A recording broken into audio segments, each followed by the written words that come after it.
삼성전자 2022년도 실적을 스루풋 회계로 분석을 해서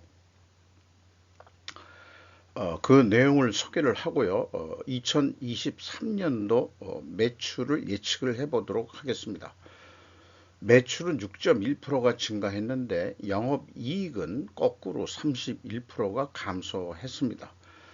이미 많은 언론 보도에서 나왔듯이 우리나라 반도체 상황이 안 좋다.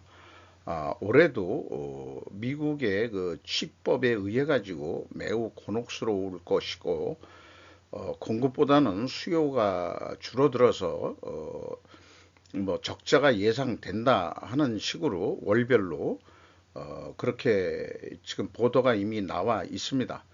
어쨌든 그런 보도 내용으로 상식으로 일단 인지된 거지만은 과연 결산서상으로 어떻게 2022년도가 결산이 됐는지 알아보도록 하겠습니다. 어, 그리고 재고 회전율이 6.6회전 달성을 했는데 이것은 거꾸로 재고가 크게 쌓였다는 얘기가 되겠습니다. 일반적으로 삼성전자가 한 10회전 정도 했었는데 6.6회전 분이 달성을 못했다고 하는 얘기는 재고가 지금 쌓여 있다 이렇게 얘기가 되겠습니다. 내용이 좋았다고 생각하시면 구독, 좋아요 꼭 부탁드리고 1.5배속을 보시기 바랍니다. 먼저 원가회계 손익으로서 매출은 211조 8천억 원대를 달성해가지고 전년보다 6.1% 증가했습니다. 그런데 가공비 배부 재고자산이 82.6%, 이런 큰 갭이 나오는 회사는 거의 없습니다만은 상당히 안 좋다 하는 것을, 재고가 급격히 쌓였다 하는 것을 숫자로 얘기해 주고 있습니다. 거기다가 매출 원가가 배가 또 증가를 했습니다. 당연히 매출이 총이익부터 그 마이너스고요. 판매 관리비가 또 6.4% 증가했기 때문에 영업이익은 25조 3천억 원대로서 전년보다 20.9%가 감소했습니다. 영업이익률로는 4.1% 하락입니다. 4% 우리 경제 성장률이 뭐 2%뿐이 성장을 못했다 이런 식으로 얘기할 때 그 2% 감각하고 거의 뭐 이걸 그거는 이제 총량으로 얘기할 때고요. 요거는 이제 영업이익이니까 4.1%가 감소했다 그러면은 이게 그 높게 그 매우 그 안 좋은 거냐 좋은 거냐 얘기하기에는 조금 그 기준이 좀 애매합니다. 어쨌든 그 예상보다는 적게 영업 이익률은 내려갔다 이렇게 저는 봅니다. 스루풋 회계 손익으로서 매출에 비례하는 매출 재료비는 100조 원대로서 12.2%가 증가했습니다. 매출 증가율보다 딱 2배 더 높습니다. 그러면은 이거로 봐서 해도 원재료비 가격이 매우 크게 상승했을 것이다. 이렇게 추론을 할 수 있겠습니다. 1차 추론입니다. 손익계산서에서. 스루풋 회계는 이렇게 그 손익 내용에서 그 원인을 먼저 추론해 볼 수 있다는 게 장점이기도 합니다. 금액상으로 스루풋은 1.1%뿐이 증가를 안 했고요. 스루풋율로는 2.6% 하락입니다. 거기다가 이제 운영 비용이 14% 증가했으니까 뭐 생산성 떨어진 거는 당연하고요. 스루풋 영업이익은 21조 7천억 원으로서 31%가 하락을 했습니다. 원가 회계 영업이익보다 거의 뭐 10% 가까이 더 하락을 한 거죠. 그래서 원가 회계 영업이익보다 무려 3조 한 6천억 원대가 더 영업이익이 적습니다. 이것은 가공비 배부 재고자산이 크게 그 증가했기 때문입니다. 재고자산 내역을 확인해 보면은 WCAI 가공비 배부 재고자산이 10조 5천억 원대가 증가를 했어요. 예년에 뭐 증가해 본다고 하더라도 1조 한 5천억이 맥시멈이었는데 이게 거의 뭐 그 6배 정도 증가했다는 얘기는 2022년도에 그 이 계획 생산은 뭐 예정대로 했는데 예상한 것보다는 수요가 없어서 그런지 어쨌든지 뭔가 그 이 수급 관리에 실패를 했다. 이렇게 좀 볼 수 있는 거겠어요. 그렇다고 뭐 생산 공장 안 돌릴 수는 없고 뭐 그런 얘기들을 많이 할 건 할 겁니다만은 뭐 저 개인적인 생각은 좀 틀립니다. 에, 뭐 예를 들어서 중국 공장 거를 좀 덜 돌린다든지 뭐 이런 식으로 해서 수요에 맞게끔 해가지고 생산량을 조절했어야 되지 않을까 하는 생각을 하게 됩니다. 비용의 성격적 분류 내역에서 그 A 상품, 제품 및 제공품의 변동이 그 10조 마이너스로 표현되어 있으면은 이거는 재고가 거꾸로 증가했다는 표식 방법입니다. 그리고 원재료 사용액 및 상품 매입액이 107조 원. 그래서 그 이 두 개를 더한 매출원가 재료비는 8.8% 증가했습니다. 그리고 운영 비용은 14% 증가했고요.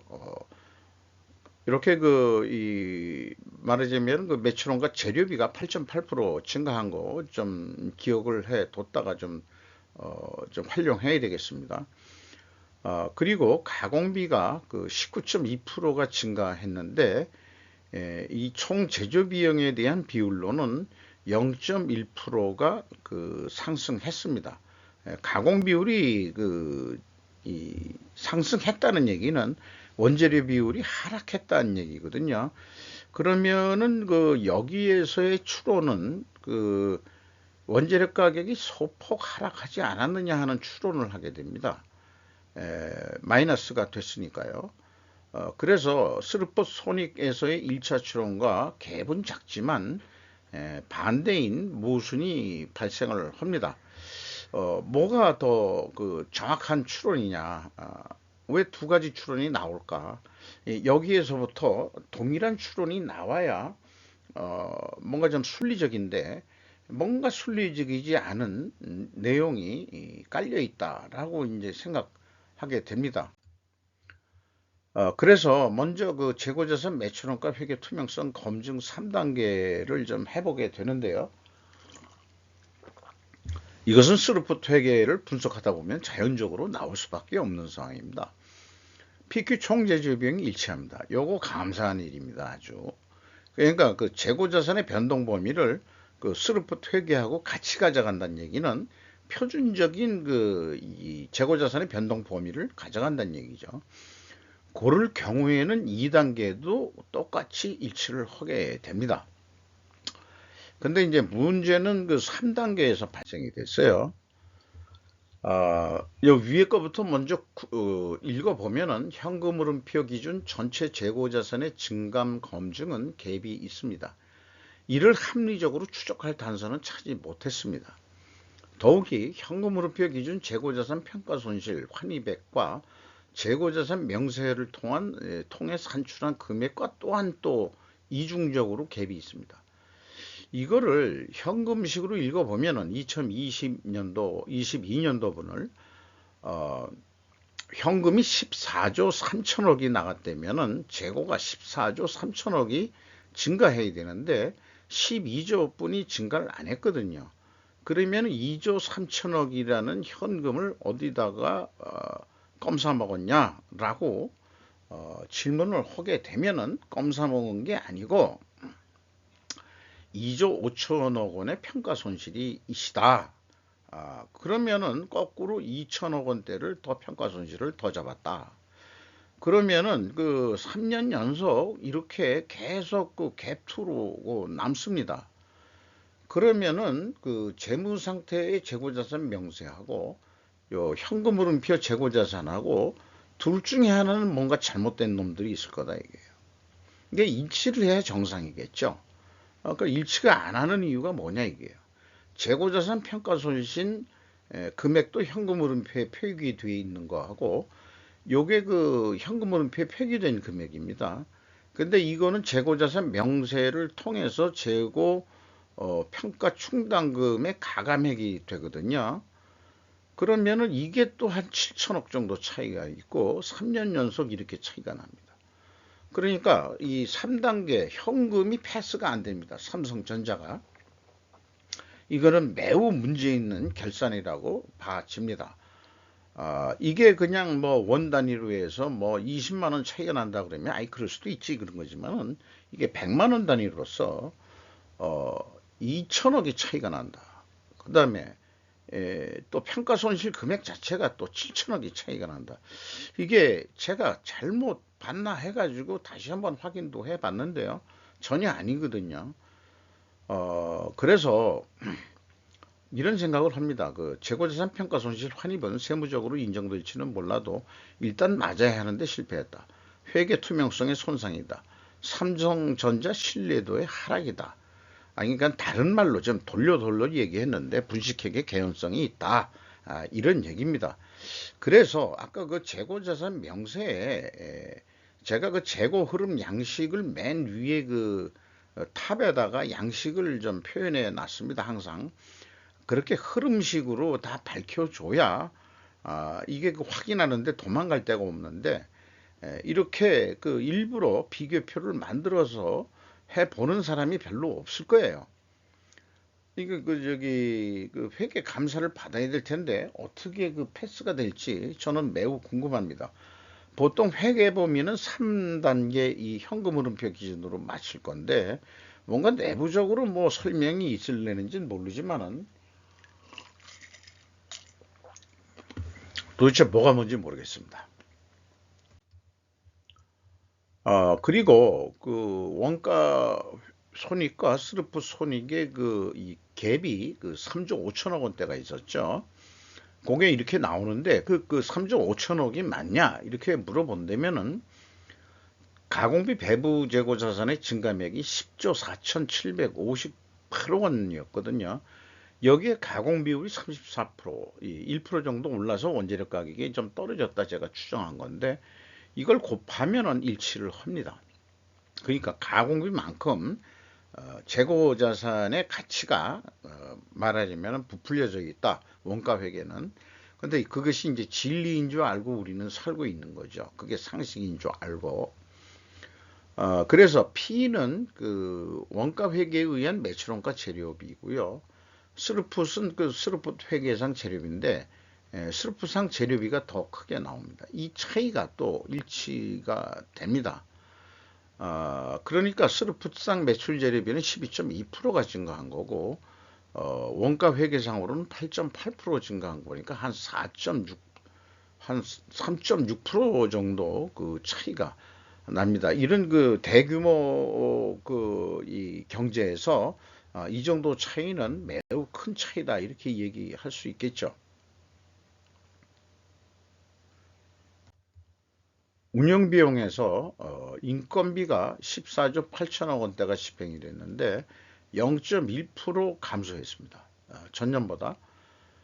그리고 직원 수가 그 7,919명이 증가했어요. 그러니까 인건비는 전체 금액은 줄었는데 조금 줄었는데 직원은 거의 8,000명이 증가했다. 그러면은 당연히 인당 평균 임금이 내려갔습니다. 작년에 1억 3,100만 원이었는데 1억 2,200만 원으로 줄어들었습니다. 뭐 한국의 상징적인 대기업으로서 이 직원 연평균 임금이 그 1억 3,100이라면은 매우 높은 기업이라고 할 수 있겠죠. 요게 이제 2020년도에 그 보너스 같은 게 이제 아마 적게 나간 것 같아요. 번봉이 깎였다기보다는 그 실적이 안 좋았으니까 그래서 아마 보너스 집행이 없었던 거로 보입니다. 외주 용역비라는 게 있는데 이게 16.6%그 증가했고요. 유틸리티비도 30.2%가 증가했습니다.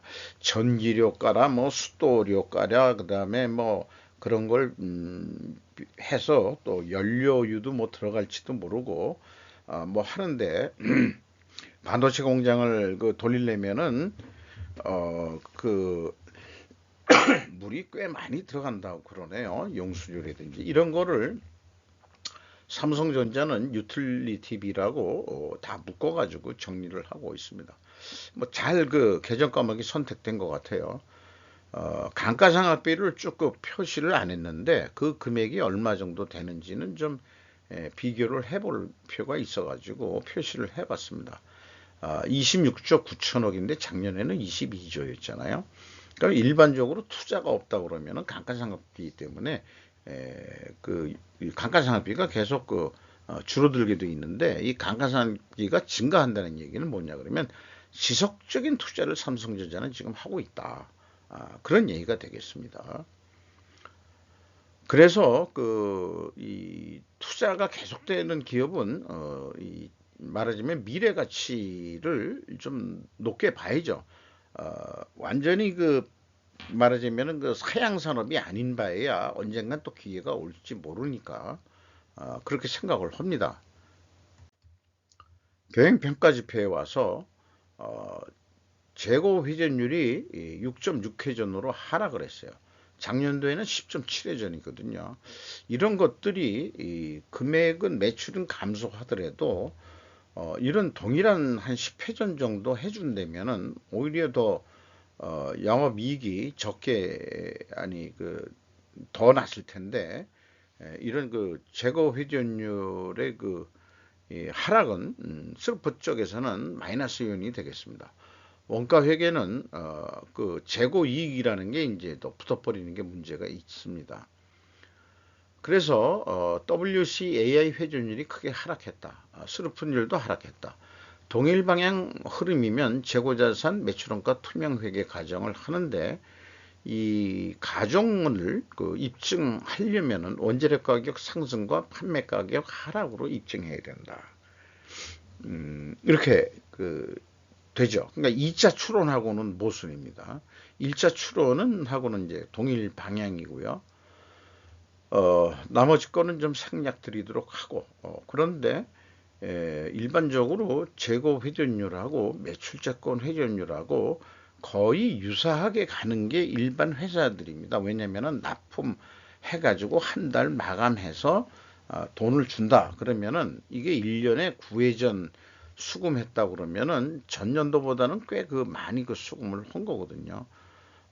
그러니까 뭐 돈이 좀 돈 수금 좀 독촉을 해서라도 빨리 받은 것 같아요. 그만큼 돈이 좀 딸리고 있는 거 아니냐 하는 것도 느낌이 있는 거고 그렇지만 일반적인 상거래로 본다 그러면은 에, 이 작년에만 하더라도 재고 회전율은 높은데 한 반 정도 수금 속도 아니에요? 이게 그 이제 한 달 만에 납품을 한다 그러면은 이 반이면은 한 2개월 만에 납품을 한다 이런 식이었는데 이번은 거꾸로 수금을 더 빨리 해버렸어요. 그러니까 가서 뭐 징징댔겠죠. 돈 좀 빨리 도고 뭐 이런 식으로 그 비즈니스를 했을 것 같아요. 어, 뭐 이 재고 회전율이 이렇게 높은데도 불구하고 이렇게 된 것은 그런 판단이 씁니다. 그래서 원재료 가격 추이나 제품 가격 추이를 많은 기업들은 단가까지 표시해가지고 공시를 하고 있습니다만은 이 한국의 상징적인 기업 삼성전자가 아쉽게도 그런 수치 데이터를 제시를 하지 않고 구두 진술로서 이렇게 그 품목별로 77%가 인상됐습니다. 뭐 13%가 인상됐습니다. 이런 식으로 얘기를 해요. 그래서 그 이 서술형으로 되어 있는 걸 제가 이렇게 표로 만든 건데 이 가중평균할 방법이 없어서 그냥 단순 평균으로 13% 원재료 가격이 인상이 됐다. 이렇게 이제 산출이 됐고요. 그래서 13% 정도 인상이면은 재료 비율을 곱하면은 제품 가격 상승 압력률은 8.8%, 8.6%가 된다. 그런데 이 회사가 제시한 이 가격을 보면은 가중평균을 해서 봐야 되겠죠. 그래서 그 공란인 경우도 있는데 이게 이제 그걸 적용을 빼더라고 하더라도 DX 부분에 그 미치는 영향이 제일 많을 거 아니에요. 그래서 이게 4.5% 하락한 것으로 되어 있습니다. 코리아 상징 기업으로서 원재료와 제품 가격 추이를 단가 표시 없이 인상 인하율만 기술하고 있다. 이래서는 곤란하다. 어쨌든 원재료 가격 상승과 어, 판매 가격 하락은 입증 추로는 증명이 된다. 할 수 있겠습니다. 그리고 지금까지 얘기한 걸 좀 논리적으로 좀 이해하기 더 좋게 하기 위해서 논리표로 얘기를 하면은 만약 충분 조건이라는 건데요. 만약 뭐 하되면은 그러면은 뭐 된다. 이런 얘기인데요. 재고 회전율 하락과 슬픈율 하락 순방향이면은 투명하게 가정을 한다. 그런데 이것을 입증하려고 그러면은 원재료 가격 상승과 판매 가격 인하여야 된다. 이렇게 되죠. 그런데 이제 실패했죠. 어, 아니 맞죠. 맞는데 맞죠. 저 2단계만 차이가 있는 거고요. 입증을 위해 필히 존재할 다른 결과를 또 그럼 찾아야 되지 않겠냐. 확실하게 하기 위해서. 그래서 그 재고 회전율을 금액이 아닌 그 수량으로 한번 재고 회전율을 뽑아볼 필요가 있다 이렇게 말씀드리고 또 하나 그 비성분에서의 0.1% 원재료 가격 하락 추론은 미해결이다. 그리고 현금 흐름표 갭과 상관관계가 있을 것으로 현재로서는 추정이 된다. 근데 정확하게 뭐냐는 잘 제 수준으로서는 모르겠다. 이런 얘기가 되겠어요. 또 그래서 원가 회계 개념으로 예측을 해보면은 연간 요거는 이제 세무 현금 흐름표입니다. 아니 세무가 아니고 현금 흐름표 기준 재무제표입니다. 캐펙스 자본적 지출이 23조 4,600억이 그 자본적 투자가 됐고요.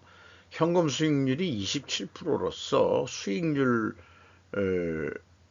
이건 종속기업. 제가 좀 오후에 깜빡깜빡하네요. 죄송합니다. 종속기업 비율이 27%로 약간 떨어졌고요.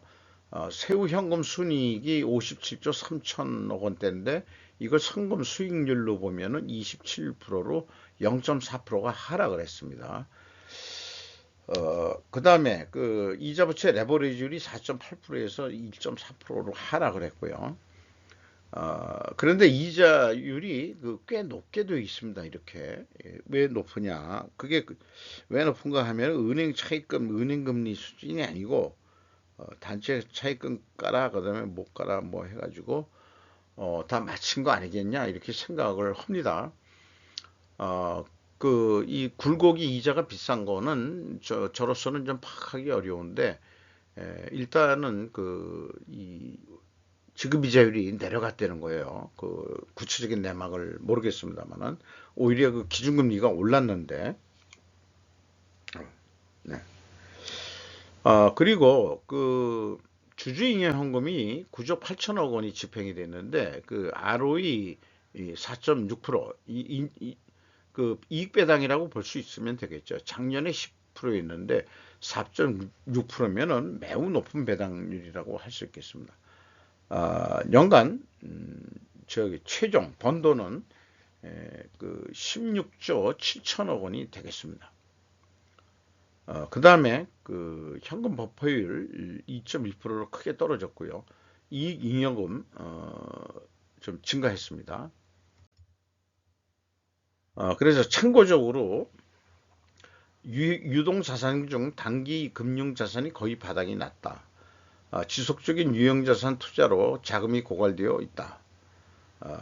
거기다가 재고자산에 돈이 묶여 있다. 이런 얘기고요. 그 재고자산이 23억 4,200 92만 원이니까. 네, 예, 요거죠. 그 다음에 그 비유동자산 뭐 이렇게 돼 있는데, 핵심적인 것은 이 단기 금융자산이 거의 뭐 바닥이 났다는 얘기입니다. 이게 돈이 지금 많이 딸린다는 얘기고, 현금성 자산은 그냥 그 작년만 수준만큼 가지고 있잖아요. 그냥 많이 가지고 있는 폭이긴 합니다. 그 비유동자산에는 그 종속기업의 또 투자도 1조 원대가 더 있습니다만은 유형자산 투자에 19조 그 6천억 가량을 또 그 투자를 했습니다. 그래서 이걸 재무상태표를 보여드리는 이유는, 결산을 끝내놓고 작년에 12월 말 기준이죠. 근데 2월 23일, 2월 16일 현재로 종속기업인 삼성 디스플레이에 총 20조 규모의 차입 계약을 체결했다. 돈이 딸리니까 어떻게 은행에서 빌리는 게 아니고 삼성 디스플레이에서 일단 이 계열 기업 간 돈을 빌리는 것 같습니다. 자, 그렇게 해서 원가 회계로서 그 예측을 해보면은, 자세한 내용은 생략하고요. 246조 예상이 되는데 245조로 이 계약이 완료된다면은 이 16조 원 정도 버는 것으로 되어 있습니다. 그런데 재고를 말하자면은 올리지 않을 때 마이너스 1%될 때 이렇게 적게 된다는 얘기거든요. 그것이 이제 이 원가회계 맹점이고, 재고를 10% 거꾸로 늘린다가 아니고 줄인다 그러면 재고를 줄이면은 영업이익도 이렇게 크게 줄게 되어 있습니다. 그 주는 금액이 6조 5,690원 정도나 됩니다. 이렇게 그 연간 매출액 예측은 불식 효과라고 해가지고 채취 효과라고 해가지고 오차가 있으면 당연하겠어요. 근데 3, 4분기가 올수록 더 정확하다고 믿습니다.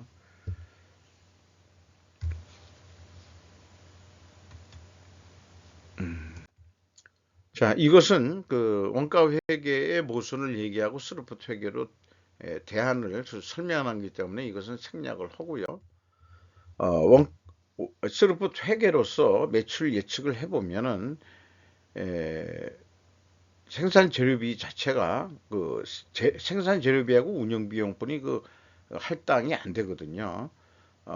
그렇게 돼서 이거를 이 운영 비용이 한 14% 증가한다고 봤고, 프로핏이 6% 증가한다고 봤을 때 한 238조 정도 원 하지 않겠느냐 이렇게 되는데, 실제 이제 이 제안서를 낼 때는 원재료비가 15% 오르는 거로만 계산해가지고 매출 원가가 24조 3천 637원 정도 되겠다 이렇게 결제를 한 겁니다. 자, 이렇게 제시를 한다고 하더라도 이거를 납품 단가로 제시를 한다 그래도 이걸 단단위로 어떻게 납품하는 견적을 낸다고 생각을 해보죠. 그래서 그 깎인 금액이 좀 한 3,470만 원 깎였습니다. 연간 예상이 이 정도 깎으면은 뭐 잘했다 얘기를 들을지 어떤지 모르겠습니다만은, 그런데 그러면은 그 예상 이익보다는 줄어들게 영업이익은 좀 증가하게 돼 있거든요. 어마어마가 그래서 이 제안을 했듯이 뭐라 그럴까요? 보면 생략을 하고, 어쨌든 이 재고 회전율을 뭐 낮은 가격으로 이렇게 판매를 한다 그래도 이 7% 정도 아니 7회전 6.2% 정도면 뭐 충분히 뭐 노력을 하면은 좀 가능한 퍼센테이지 아닌가 싶습니다. 이렇게 되면은 무려 영업이익이 35조 정도 낼 수 있다. 이것은 이제 뭐 그 시장 상황이 안 좋을 거라고 뭐 하지만은 재고 회전율을 향상시킬 수 있는 그런 방향으로 또 그 예를 들어서 그 이 수요 창출이 더 안 돼 가지고 그냥 뭐 243조로 끝낸다 그러면은 재고가 줄든 안 줄든 줄더라도 확보된 이익은 매출원가에 비례하는 매출 재료비니까 27조 원으로 변동은 없을 거예요. 근데 이제 만약에 이제 이게 재고 회전율 7회전을 성공한다 그러면은 그 한 35조 정도 돈을 보니까 한 변동 범위 폭은 한 8조 원 정도 범위 내에서 탄착권이 형성될 거라고 봅니다. 주가를 보면은 이 17,600원이 떨어졌어요. 장부 가격 대비 그 197%가 되겠습니다. 뭐 성과도 좀 떨어지긴 떨어진 거죠. 그리고 5% 이상 주주 내역이 돼 있는데 그 중에 이제 브렉락 펀드가 5.3%로 들어와 있고 전체적인 외국인 투자 비율은 50.71%입니다. 그게 이제 우리나라 거를 다 합친다 하더라도 그 경영권 방어선은 이미 그 이 브렉락 펀드가 5% 가지고 있는데 아마 더 가지고 있을 다른 그 영미 계통의 다른 금융기관도 있을 거고요. 증권 회사 투자 기관이 이렇게 되면은 외국인이라도 쉽게 그 지분을 줄일 수는 없을 거예요. 이렇게 많이 가지고 있을 경우에 어느 날 갑자기 지분 털고서 한국을 철수하겠다고 하기 전 하더라도 그렇게 또 나가기 금방 안 팔릴 겁니다. 제 생각에는 삼성전자는 한국 기업이 아니라고 봅니다. 50%가 넘으면은 한국 기업이 아니죠. 그러니까 나머지 여기를 합치면은 이게 12에다가 그 12에다가 25% 그러니까 50% 시중에 돌아다니는 이 주식은 25%뿐이 안 되는 거죠. 이미 다 고정적인 게 75%니까 그거 가지고 뭐 시가가 왔다리 갔다리 하는 거고 그다음에 뭐 경영권이 있네 없니 뭐 이런 얘기를 뭐 저기 변동되는 거 아니냐 얘기하더라도 이미 몇 년 전부터 삼성전자는 그 지분율이 50%가 넘어버리면 외국의 지분율이 그냥 우리나라 기업 아닌 거죠. 그러니까 제 생각에는 그렇습니다. 그 저기 치법인가에 의해서 삼성 하고 그다음에 SK 하이닉스가 힘들다고 그러는데 뭔가 좀 그 압력을 넣어가지고 아니 압력이라고 그러면 기분 나빠하겠죠. 미국 애들이 여기 브렉락 펀드도 있으니까 이 그런 데를 통해서 미국에 어떻게 그러면 왜 삼성전자가 잘 돌아가야 니들도 돈 버는 거 아니냐. 주식을 51% 가까이 가지고 있으신 분들이 이익 배당 아까 그 율을 보면은 꽤 높거든요. 2021년도는 10% 정도 됐고 뭐 은행 이자율보다도 높게 그렇게 많이 가져가니까 그리고 5%만 하더라도 이 이익 배당률이 매우 높은 기업이거든요. 그러면은 이렇게 짭짤하게 돈을 버는 기업인데 그 주식 투자를 해가지고 그러면은 그 삼성전자가 돈을 벌 수 있게끔 뭔가 풀어줘야 될 거 아니냐. 근데 이제 뭐 전반적인 거는 중국 공장은 뭐 문 닫는 거로 양보를 안 할 것 같긴 합니다만은 대신 뭔가 다른 거로 좀 대가를 받든가 국가적으로요. 삼성은 한 뭐 약간 약간이 아니고 좀 많이 손해를 보겠지만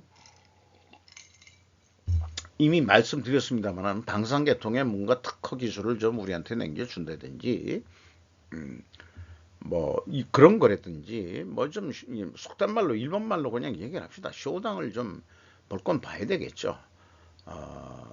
뭐 오늘 조금 삼성전자가 한국의 그 상징 기업이 돼가지고 하다가 식곤증에 깜빡했는데 사과 말씀드리고 어, 여기까지 봐주셨으면 대단한 영광으로 알겠습니다. 음, 이 삼성전자를 이건 뭐라고 하죠? 맨 앞에 있는 거 발두로 해가지고 이제 슬슬들 이 말하자면은 2022년도 사업 보고서들이 공시가 될 건데요. 삼성 계열부터 먼저 좀 해서 소개를 해드리고 계속해서 대한민국의 대표적인 기업들을 분석을 해서 소개를 해 드리도록 하겠습니다. 혹시 뭐 코스닥에 이 관심이 있는 그런 경우에 어떤 분석을 원한다든지 그럴 경우에는 이제 별도 얘기가 되겠습니다. 제가 의뢰를 받아서 하는 거는 조금 뭐니 뭐니 해도 뭐 그런 것도 좀 고려를 하는 이제 마케팅 방송일 수도 있으니까요. 대부분